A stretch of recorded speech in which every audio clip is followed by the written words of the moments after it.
This is Urdizzle back with episode 1 of my new mini-series I like to call The Art of the Forehand. I've had many people over the last year and a half ask me how I throw forehands, why I throw them, is it more accurate, like what discs do you use? And I thought a mini-series would be the best way to kind of explain my thought process on how it came to be. And if you were to ask me which discs had the most significant impact for the kind of the evolution of my game, I would most definitely put the accurate windbreak fuse as number 1 and number 2 and number 3. It just had such a huge impact on my game. And then the accurate windbreak river also kind of took my game to the next level. And most recently, the accurate sticky keystone has been a very nice complement to those two discs. So I thought I would start you off with episode 1 of how I started originally throwing these forehands. And what better way to do that than start with the first hole of the game, which is Sunshine Glade Hole 1. Now, I think most new players, when they start off, see hole 1, 200 feet, and probably pull out the disc that the game recommended. So flashback to when you first started, and you throw a mid-range, and you do something like this. So clearly too much disc, and you leave yourself 56 feet, and you're a little unclear on putts and throw-ins. So again, we're assuming you're newer to the game, which I was fairly new, but I was still kind of seasoned a bit. But I was still to the point where I was experimenting a little bit. And I would do stuff like that where you try to putt it and you realize your putts have ranges, so you have to tweak things a little bit. And so you're like, okay, I'll kind of stick with the fuse here, and I'll aim a little bit to the left and a little bit lower and see if that helps. And it's still a little too much disc. Now, when you're first starting off the game, you obviously don't have the accurate windbreak. You've got, I think it's a no attribute compass, or a beat up compass, and a beat up dagger, I think it is.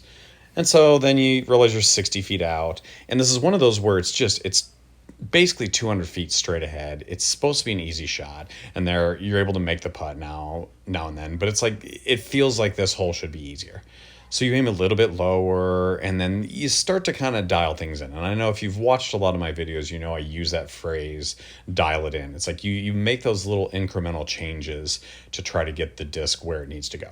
But then the problem is you should be birdieing this one, but you're trying to be aggressive and ace run it. And you end up with 50, 60, 70-foot shots, and you bang it off the top. And this is one where you just feel you should be doing it or getting a birdie on it every time. So then eventually you get frustrated with those pars and you start throwing a putter. You're like, well, let's see what the putter does.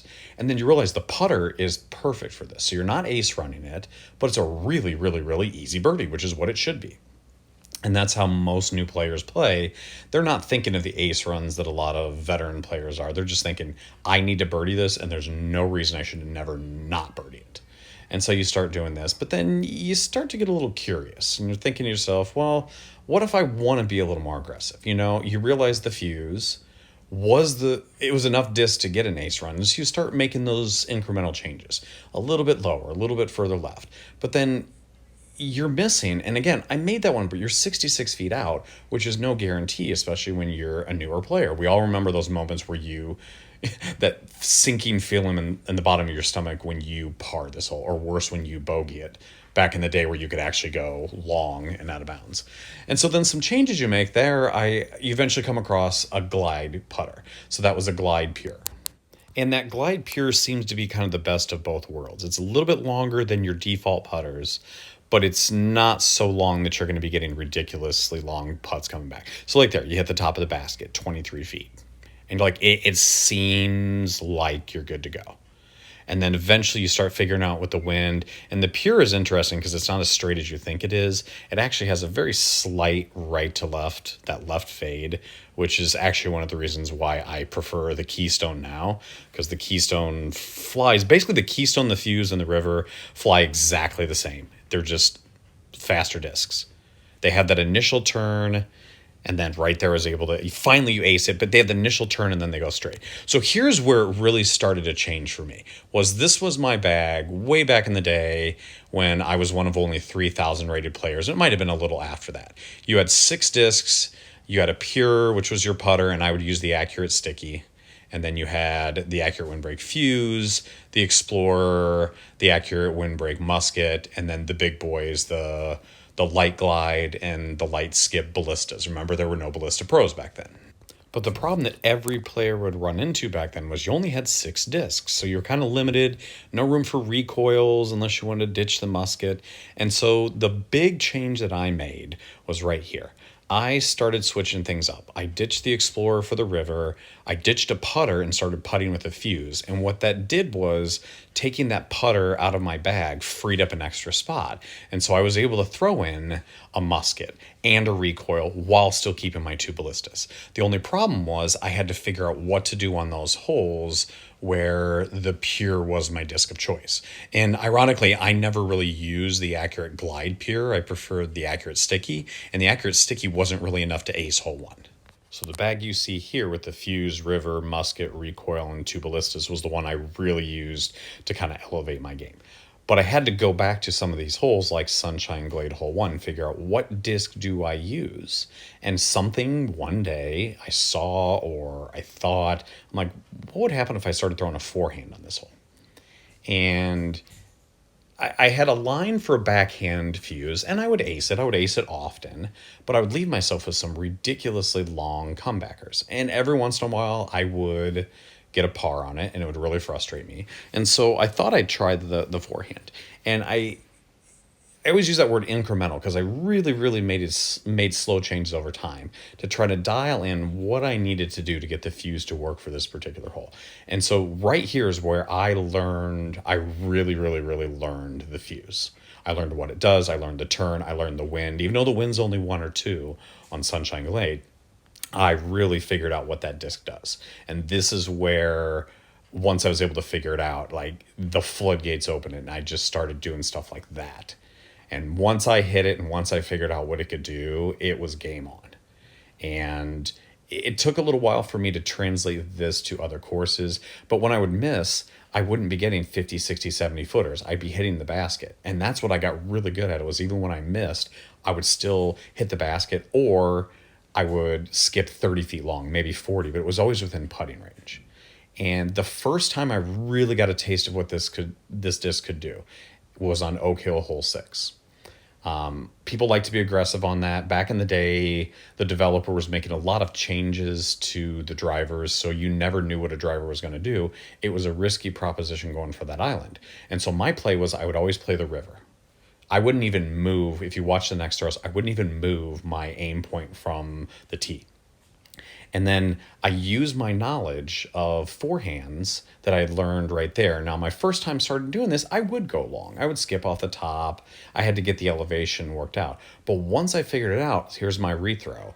It was like a light just went on. Like a switch just got flipped, and I'm like, that's what I can do with this. I had that narrow vision of hole 1 on Sunshine, but this was the whole Oak Hill 6 that really kind of pushed me in the direction to see that why don't I use this for every one of my throw-ins. So my goal was to get somewhere around those rocks, usually in the 160 range. Here it's 130, but you will see the consistency for me with how I aim this.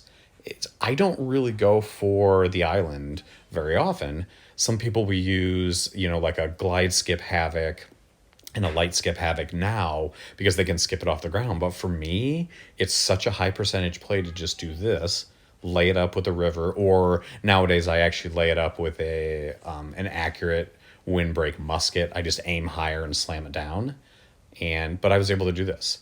So right there, that's basically 3 in a row. My second shot the first time through, and then back to back. It's just, this is the stuff, the time and the hours of just spending on Sunshine Glade and practicing those daily tournaments. I know people joke about the grind of the daily tournaments, but that's how I learned to do this stuff. I learned how to dial in the shots and the distances for discs like the fuse. And it wasn't just for a specific hole.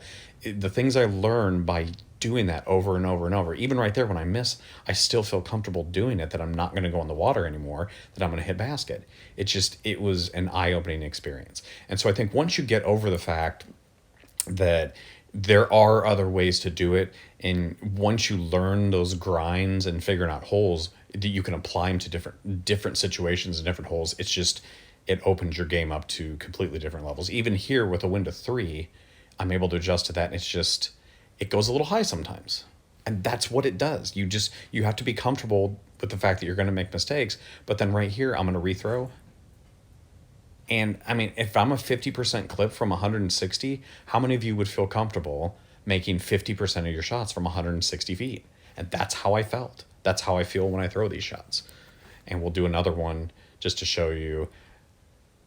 So again, rocks right around 160 and a wind of 2. And once you start to get a feel for those winds, I just did a wind of 3 and now this is a wind of 2. So I feel pretty comfortable that I can get close or hit it like that.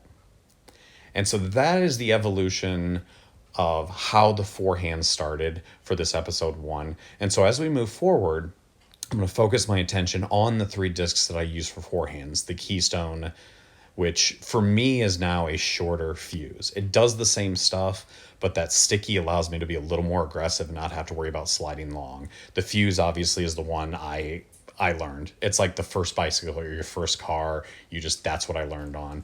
And then the river kind of allowed me to bridge the gap from the mid ranges to the fairway drivers by using the forehand. And so as we move into the later episodes, you will see how those discs have really helped evolve my game. And hopefully I'll give you some tips that will help you with that. So thanks for joining me, and I will see you guys for episode 2.